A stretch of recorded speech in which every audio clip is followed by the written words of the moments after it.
Hi guys! Welcome to my channel. My name is ReadingBear and I hope you are ready for some more stories. And today, we'll take a look at some new legal advice content. If you enjoyed my content, please don't forget to subscribe to my channel and post some bear emojis in the comment. And now, let's dive right into the stories. The first one is titled, "Neighbor seems to be outright lying and trying to claim she owns 2 feet of my property." New Jersey. I know this is not really that complicated of an issue, based on the information I have at the moment, but I want to be sure I have some good standing, and I'm very angry, so I imagine this will be a venting session. We have been neighbors for roughly 6 years, haven't had a lot of major issues. The one big point of contention is that they have their water drainage on my property, but I've been kind of letting that go as they've been mostly nice. And I don't like to fight with my neighbors, and it hasn't really caused me that many issues besides the general stress of feeling taken advantage of. I have a tree. My neighbor doesn't like my tree. She asked me to cut it down, because the squirrels were taking the walnuts, climbing to the top of a telephone pole, and leaving droppings on her car. I told her I would not be cutting down my tree, because I like my tree. I get a text from her today, saying that she had a surveyor come and they actually owned 2 feet past their fence into my property.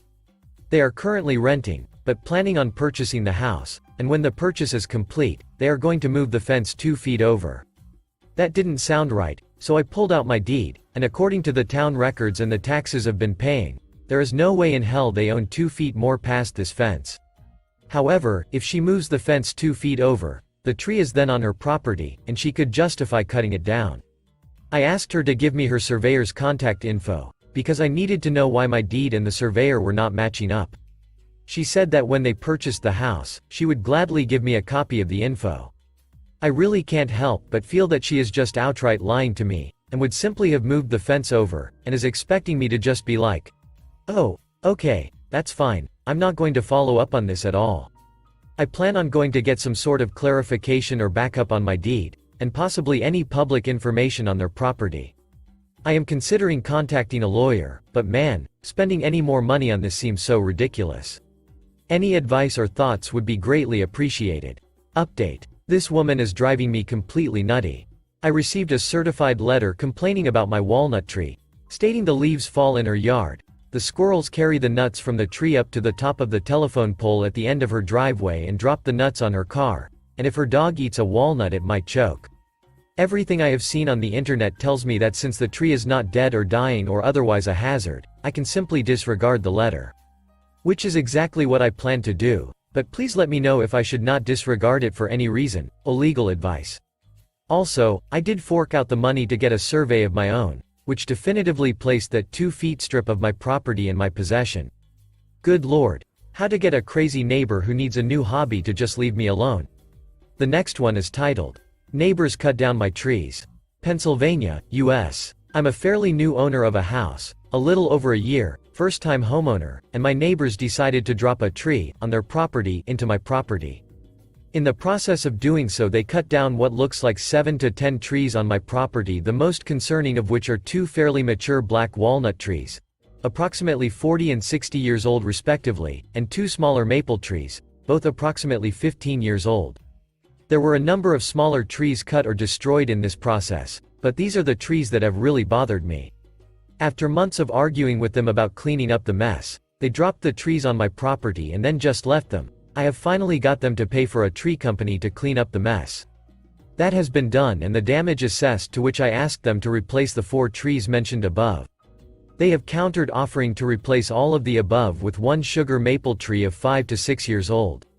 I have been advised that I should ask for them to replace the cut trees with something no less than half the diameter of the trees that were cut.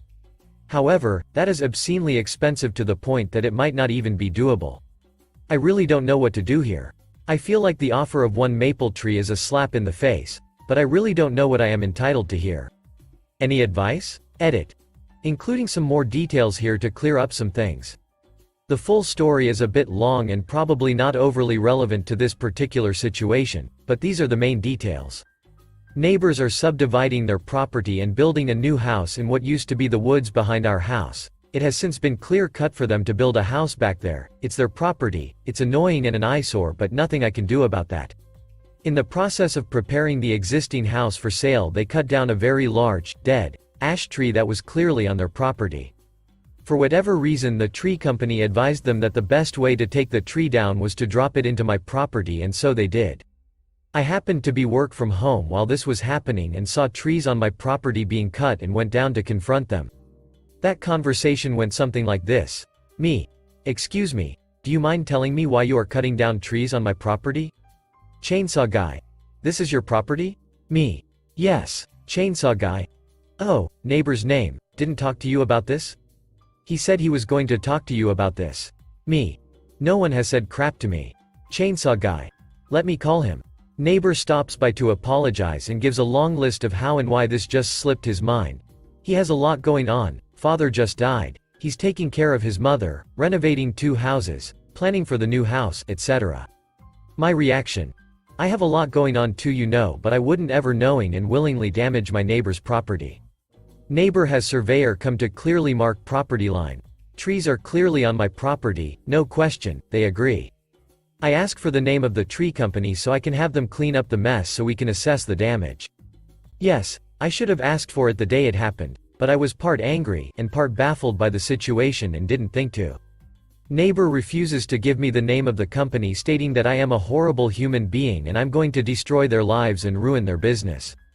I contact multiple lawyers with limited success.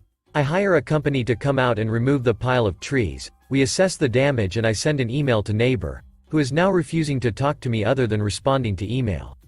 Interestingly, the remains of the 2 black walnut trees were not left on the property, just the neighbor's ash tree and the various other smaller trees that they cut on my property. The neighbors offer to plant 1 sugar maple in the center of the damaged area. Update. I tried talking to the neighbor again. As part of the subdivision, they are installing a new septic line that is going to run basically along the property line, within a foot or 2. As such, they are clearing a path where the pipe will be laid. I did talk to the county health inspector to see if there are setbacks for septic lines. Unfortunately, there are not. While he was over there cutting more trees, on his property this time, I tried approaching him to ask if we could discuss the situation, to which he responded, "No." I expressed that I would like to resolve this between the 2 of us without getting lawyers involved, but he is leaving me little to no choice. He simply ignored me and kept cutting down trees. Since then, I have contacted multiple lawyers. I did find one willing to take the case, but he advised me to hire an arborist that would be willing to testify to the value of the trees as a first step. Turns out it's not so easy to find an arborist, but I eventually did find one that has testified in these types of situations before. After discussing the situation with the arborist, it sounds like I don't have much of a case. He said the black walnut trees are not really worth much and that the maple trees are probably too young to be worth much either. He also mentioned that the value of the trees depends on where on the property the trees were located. Since it is a wooded area of the property, he said that makes them worth even less. All in all, he said he would be willing to come out and do a full assessment, but based on the description he estimated that it would be less than $2,000 total for the 4 trees. The lawyer requires a $2,500 retainer, so all in all it seems like it will most likely not be worth it. I do plan on continuing to research this, but apparently, contrary to what most people in this sub are saying, there really isn't much compensation for this type of situation. The next one is titled, Landlord Not Allowing Toilet Paper in Toilet. Yesterday we noticed when we flushed the toilet it was flushing very weakly, and then later on when we flushed the water spilled out of the toilet as well as came out of the bottom of the toilet. We spoke to our housemate, who has his own separate bathroom, and he said he's been noticing black particles coming out of his shower and low water pressure in his toilet as well. So, we contact the landlord, and he sends his dad over, who comes over and uses a random makeshift stick and digs out some toilet paper from the pipes and leaves the TP strewn across the lawn. He tells us not to throw TP in the toilet for the time being, and to throw it in the trash only. He said he would be back the next day to fix it. Well, it's the next day and the landlord's dad still hasn't come and no update from them either. We texted the landlord 3 hours ago and are waiting for a response. We've been driving to the local stores to use the restroom, and this is not sustainable. I get a sense that he sees no issue in throwing TP in the garbage. I'm really frustrated that they're not taking initiative here to at least give us an update. Any advice? By the way, this is not the first plumbing issue. Last time there was an issue 8 months ago they found tree roots in the pipes. Update. Finally spoke with the landlord who implied he would not fix the plumbing and offered to buy us a trash can. The next one is titled, Recently Bought Land, Trees on Property Have Been Cut Down After Purchase. Massachusetts. I recently purchased land in MA in November, which I've posted questions about before. Today my cousin went up to the land, a wooded lot, zoned residential, to look for an ideal spot to turn into a small parking area, and found a few trees were cut down since we last visited. What sort of protections can we take to keep this from happening again, and what recourse might we have or way to find out who did it? Update. So, it turns out the town decided the trees needed to be cut down. One was rotting, not sure on the others. When I got to the property, I noticed the cut trees were immediately along the road. The guy that did the job lives up the road and happened to drive by. Says the city will grind the stumps for free, which works for me. I'll be getting a fence permit and put a wooden fence up with trail cams anyway since it's probably a good idea. Thanks for the advice, glad I won't need to go to court over it. The next one is titled, Neighbor, Cut Down a Rare 150-year-old Tree That Has Been in My Family for Generations. Illinois. Recently a great aunt of mine died, and we needed to send a week in Washington state, and we asked a neighbor to take care of our 5 cats, 2 dogs, and 100+ chickens. We came back this morning and my parents had dropped me off at school this morning straight from the airport before heading home. While my dad was inspecting the property, he noticed that our 150-year-old giant sequoia was gone. My great-great-grandfather had planted the tree after returning from California, and it's not native to northern Illinois, but with the right care it can survive. You just have to be careful about windburn in the winter. Now the tree itself isn't that large because it's still young and the winters here, like this one that won't end because we have ducking snow in April, stunt its annual growth. Upon the first confrontation, the neighbor admitted he had cut it down, but upon further questioning will say nothing or denies doing it at all, and my parents really have no idea what to do from here, and I want to be able to help them. Update. So, a little bit of an update, but first I want to channel a little bit of r/data is beautiful here. After the post was locked, I received a total of 47 PMs. One was an offer for legal services. The user claims to have been banned already, and I'll be sending a report about him to the mod mail short enough. 3 offered some more basic advice after the post was locked, and the remaining 43 were asking for updates. You know who you are. So, I'm doing you a favor by not reporting that to the mod mail because I too when I lurk here are curious for updates, and for me personally at least no harm was done. On to the real update. I don't have the full picture. I was tangentially involved after my original post at best. My parents ended up getting a lawyer, obviously, and it ended up growing to a team of 3 lawyers. It started with them billing hourly, but the guy ended up doing something to end up pissing them off so much that they switched over to being paid on contingency, and we got lawyers' costs included in our settlement. And for those of you saying follow the lumber, you ended up being right. There is a house in Michigan that will be constructed using lumber gained from our tree. I never did find out about his motive for cutting down our tree, and apparently it's bad enough to get the "I'll tell you when you are older" phrase from my dad. But generally, it was good news. One day my dad came in all excited saying about how we own him, we own his kids, and we own his grandkids. It turns out we are going to be getting 3 50-year-old sequoias instead of one big 150-year-old sequoia because they will be easier to transport. My parents say that we will also plant a new sapling sequoia when I go off to college. It's still bittersweet though, we still don't have our tree back. The neighbor is going to have to sell his farm to pay for it all, and when it's all said and done those 3 trees may not even survive through their first winter here anyway, and we are out of a monetary settlement that could have paid for the college of both me and any children I may end up having. The last one is titled, Neighbor Extends Driveway Onto Our Property. Admits fault and does nothing. Note: in the province of Ontario, the only legal and recognized land surveyor is an Ontario Land Surveyor, OLS. Your brother-in-law who knows how to work a transit just isn't qualified. I moved from the Toronto area back up north in 2007. In 2008 we bought a home on a 4-acre forested lot from the original owner. Through conversations with the original owner, I remembered him muttering something about how the neighbor to the north had their driveway awful close to the property line. I thought no more about it until later that fall. Our neighbor's house was built slab on grade, and the builder must have messed up or not properly installed any drainage for the gravel pad. Every time it rained, they had water into their ground floor. an inconvenience to say the least. But not my problem. That is, until the neighbor rented an excavator and had a deep ditch dug all along our side of his driveway, dumping all of rocks and spoil from the excavation onto our property.